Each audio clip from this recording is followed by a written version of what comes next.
Alright folks, this is one of the highlights of the trip here.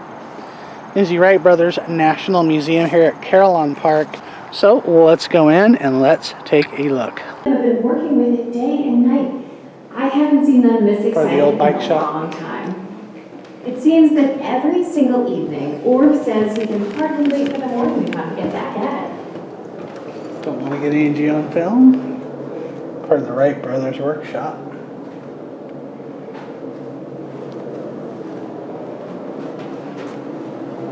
Van Cleve bicycle from 1901. Look at the grips on it. Oh my goodness, I just love it. How are you?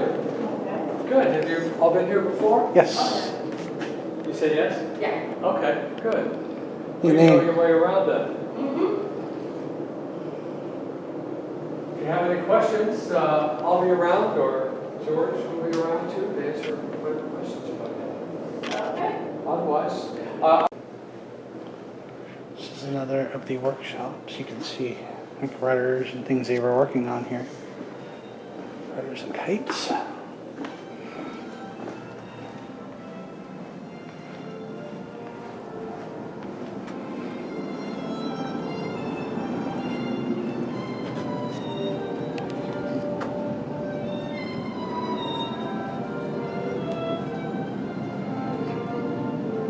Kind of dark in here, so I do apologize.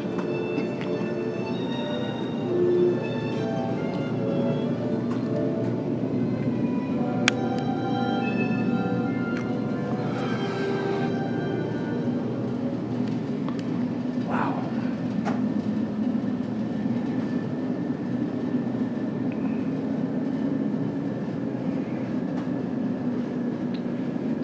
This is the Wright Flyer. Yep. Alright folks, you're about to see something pretty amazing here. If you ever wanted to know a little bit about your history of flight, this is the Wright Hall. This is the 1905 Wright Flyer 3, the world's first practical airplane. This is just amazing to look at. Look at that. And they keep it in a light controlled and climate controlled environment because this thing is so incredibly historical. There's a monument to Wilbur Wright.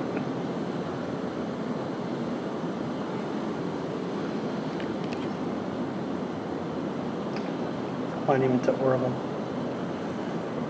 Up here, it's kind of hard to read this gold foil text, but yeah.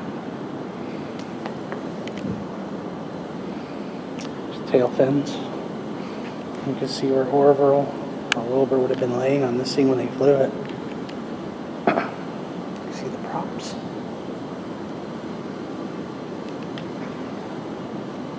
hi, how are you today? Hello. Did you do the lap around the aircraft yet? We're working on it. Okay. Oh, what to a the front beauty. right here, there's a sign that has the airplane stats on it. You know, the total weight, engine, horsepower, and all that other kind of stuff. Do you know much about this? Because I can kind of walk and talk with you if you'd like. Appreciate it. The aircraft is painted silver, and the reason it's painted silver is because there were 2 patents that were not yet granted, and they were afraid of industrial espionage from someone else. So they painted the aircraft, which is actually spruce and ash wood. Spruce and ash. They painted it silver so people would think it was metal. And if they made a metal airplane, it'd be too heavy to fly. Because, yeah, I can look at the framework by that. Well, that would be the front, not the tail. But, yeah, it looks like metal from here. So it was actually made of wood. I see. To the average person, you would think that would be metal, and rightly so. Okay. And same way with the props. The props were not metal, the props were wood. There wasn't a book that said, this is how you make an aircraft propeller, Right. so they had to mathematically figure it out themselves. And they used the hand tools that were in the exhibit building immediately before this to make the propeller. And actually, the inside curvature, the outside curvature, the length, the width, and everything was all done by hand and hand tools, and it worked right the first time. They were mathematical geniuses. They didn't really have formal training as engineers. Right. So this whole craft, including the pilot and the engine, weighs a little bit more than 700 pounds. looks like it'd be so much heavier. But I know spruce was really common back then. I know I saw the spruce goose back home in California. And when you see that thing, I don't know if you ever got to see that, but that plane I've is seen pictures of it, I've astonishing. not seen the real It is, aircraft. it's astonishing. It's huge. It's massive, and you wouldn't, when you walk into it, you wouldn't think it was wood, but Yeah, yeah, it's astonishing. and same deal here, but for the industrial espionage reasons. Yeah, that's interesting. If you look at the pilot's hands, are you familiar with the controls? Vaguely, rudder and aileron or flaps or. If you look at his left hand, what looks like a stick controls the front elevator. And basically, he pulls it back and that moves it up, and he pushes it down and that lets it dive or lower. Right. If you look at the pilot's right hand, it looks like a flat horizontal ping pong paddle. Right. And what that does is control the rudder in the back, and that eases the plane either right or left into a turn. And then he's laying in a hip cradle. That would be that little silver mechanism right about where his belt would be on his pants. And that allows him to wing warp, which is changing the position of the wingtips, like a bird. When a bird flies, how the tips change and get it into the curves, or like a bicyclist, how they lean into a curve right or left. Engine, of course, it has two propellers, and they did a transfer of technology on the sprockets from their bicycles and changed them to be able to use them with their aircraft. And if you look at the chain, it's very similar to a beefed up bicycle chain. Again, a transfer of technology. Left chain, as we look at the plane, looks very oblong. Right chain goes into figure 8. And the reason for that is because they have to turn in opposite directions to be able to make it fly. I got to make the thrust, I see. What a beautiful piece of work. Oh yeah, and keeping in mind that they weren't classically trained as engineers, they were able to mathematically make all the decisions and figure everything out. Just amazing. If it were up to me, we'd still be walking because I couldn't do it. Wow. In 1990, this was named a national landmark, and in 2003 was also named a mechanical and engineering landmark. There is no other aircraft that has either one of those designations, let alone both. Now, this is also actually under the National Park Service now? Yeah. Or the national designation, Yeah, you I can, got you. there's a plaque right there. Okay. Right there with those two designations, and if you want to shoot it. And then these are all parts and pieces from different aircraft. And then what you see, this is the actual plane that October 5th, 1905, flew and became the first practical aircraft. It's the first practical craft because of 4 reasons. One of which is that it'll stay in the air as long as there's fuel and fuel tank. The second is the pilot can take it off and land repetitively as long as there's fuel available. A third would be it can turn circles, and the fourth would be it can do figure 8s. So that makes it the first practical aircraft. They had the first power aircraft in 1903, so 17 feet to 120 feet in 12 seconds. So this one would stay up in the air for about 39 minutes or slightly.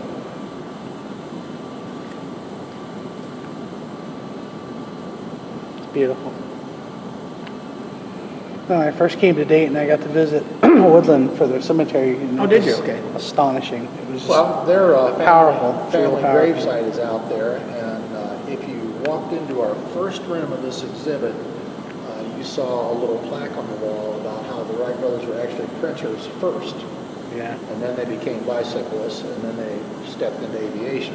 While they were printers, one of their high school classmates was Laurence Dunbar, Mm-hmm. and they did a lot of print work for him. And he is a very famous poet from the Dayton area, and his family gravesite is about maybe 50 feet slightly northeast of the Wright Brothers out there in the Woodland Cemetery.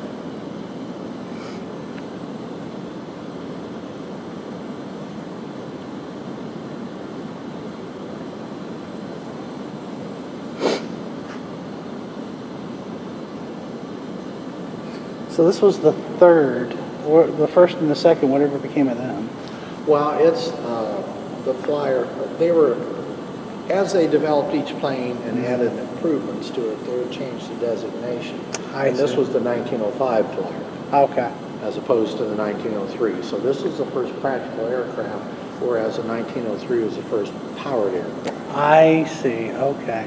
And then when they changed this designation, you move into 1906, and you get involved with a change in specification because they started marketing the airplane. Tried first to the United States military, they just weren't interested, which caused them to go overseas to France and Germany, who were very much interested. Yeah. And they started selling aircraft there. When they came back, they had to develop a military specification, and that actually led to the first wheeled aircraft, because as you can see, this has a cradle. Yeah. And so the 1906 flyer started getting the specification of wheels, and then two people seated upright, basically kind of in a chair mechanism, should be able to go 40 miles per hour for at least 40 miles. It's amazing. So that was their military spec. And the building's all climate control, UV control. Oh, yeah. And it's good forever down Yeah. here. It's amazing. Well, it's 85% original only because of repairs that have had to be made Yeah. due to product degradation. The material on the wings, the elevators, the rudder, and everything was actually bought at the old Reich's down there at 2nd and Main in Dayton, Yeah. the Reich Kumler Company. I'll be darned. And it was a cotton muslin type of material. As you came up the hallway, part of our exhibit shows close to 20 different buildings and manufacturing companies in Dayton, Ohio that did something so the airplane could fly. Like Reich's had the fabric, they bought their lumber at Wright Brothers lumber. You know, their tools came from different places, their castings came from different places. So, all, you know, very, very much local manufacturing. Oh, it's been great, really. Thank you. Fantastic. You're quite welcome. Very, very As soon as much. you finish, I'm going to walk in front of you. We are at the Wright Brothers gravesite in Woodland Cemetery. We have Orville Wright,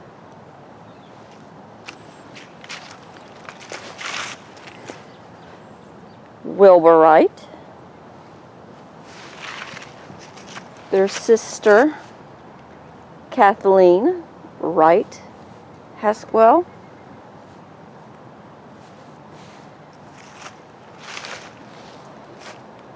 and back through here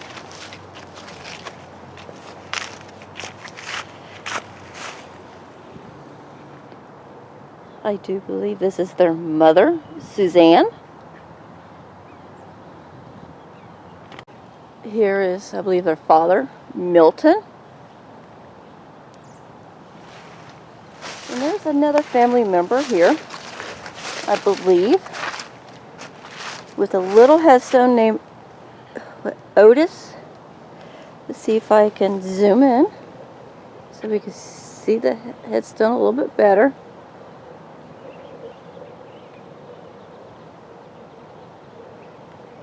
Looks like Otis and Ida. Maybe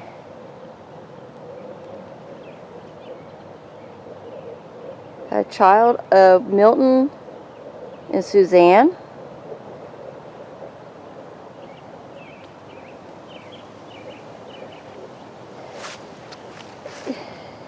And their site is paved around it with these stones. This is November, so it is fall out.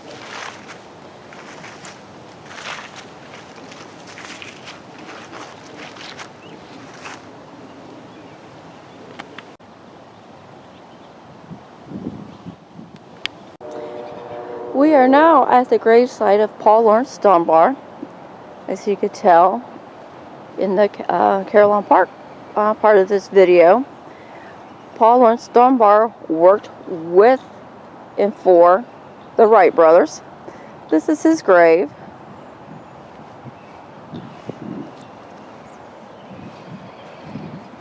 And I believe this might have been his sister.